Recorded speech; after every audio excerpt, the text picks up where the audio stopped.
Hi, I want to do this video for a long time, but I waited till spring so that I can show you the flowers in there. The flowers are not bloom now because it is evening. This is called Mexican petunia, and I have put a fencing with a dog gate which I bought from a half-price store.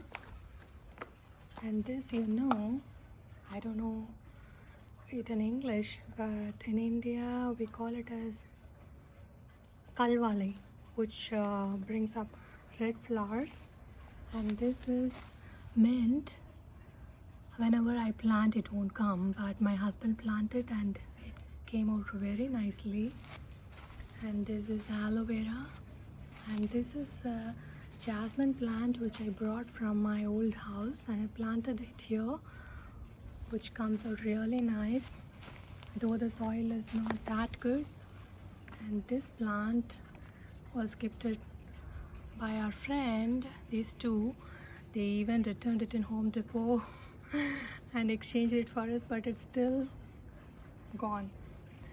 And this one, I put 10 seeds of drumstick plant of tree, and then everything came out, all 10 seeds. I had to cut some of it, and it's really good. And I'll tell you what this ring is.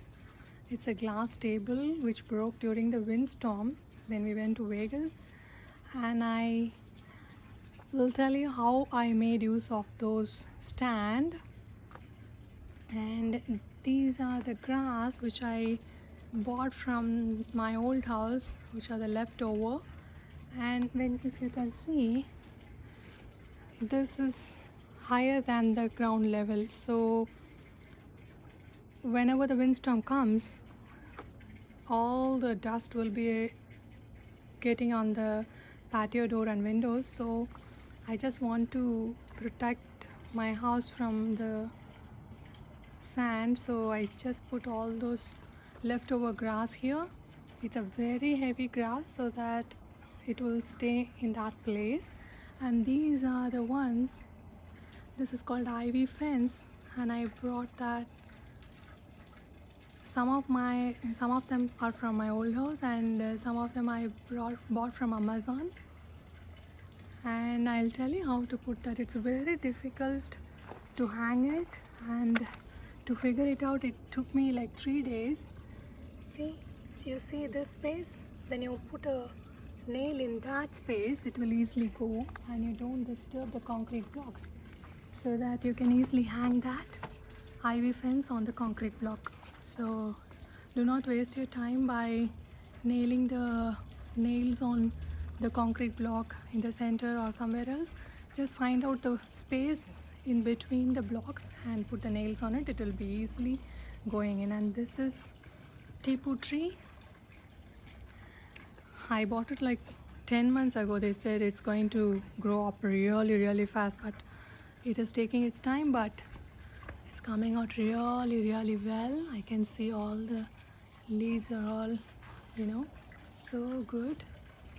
And these are the solar lights. You can see how the designs, can you see the designs on the grass? It will be really good because of the design on the solar panel.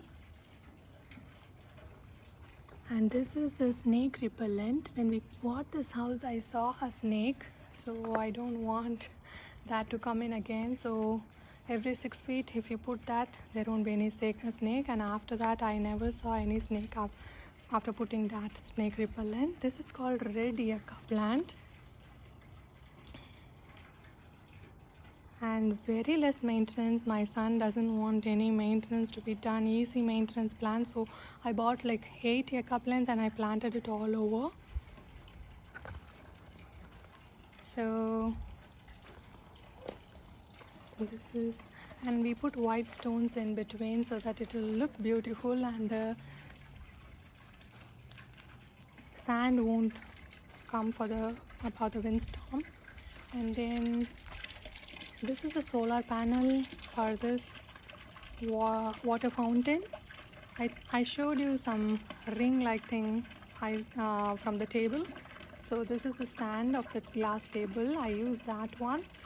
And this is the basin you are seeing is the sand filter, which I brought from my old house.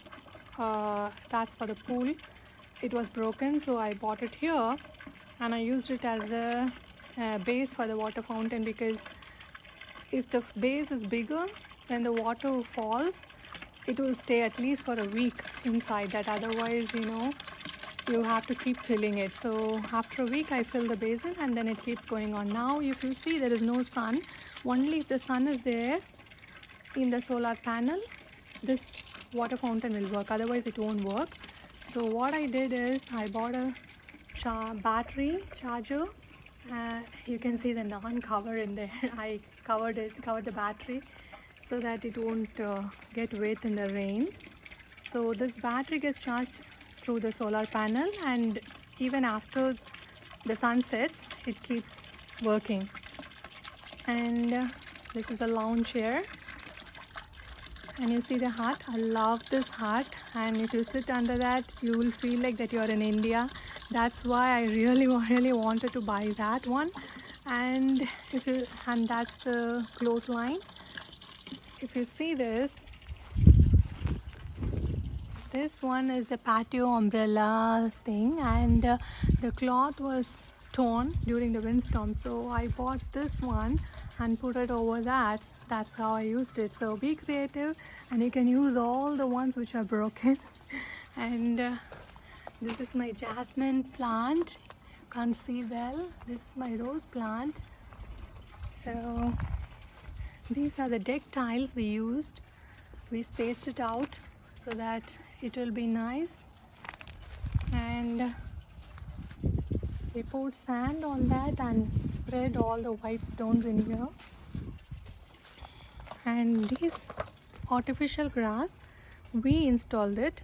We hired someone to put the quarter miners. They spread it, they compacted a little, but we rented a compactor from Home Depot, and me, my daughter, my son, my husband, everyone used that compactor machine and compacted it. And then we laid the weed barrier first. This is called the weed barrier. Can you see this cloth? We put it all over, we nailed it, and then we spread the grass. So to attach these two grass, I had this leftover, the wooden, we used it for the flooring. This is for the wooden flooring, so I used it and I put it together. That's how we installed this artificial grass. And then this cement, you see, it's not a professional it's not professionally done. What we did was we bought around 17 bags of concrete mix. We spread it out, and then we sprinkled water, and I got this one. It came out really beautiful. I like it. And then again we put grass in here. This is a sitting place. It's really good to sit here, and this view is too good, and we sit and relax from here. This is the video for today.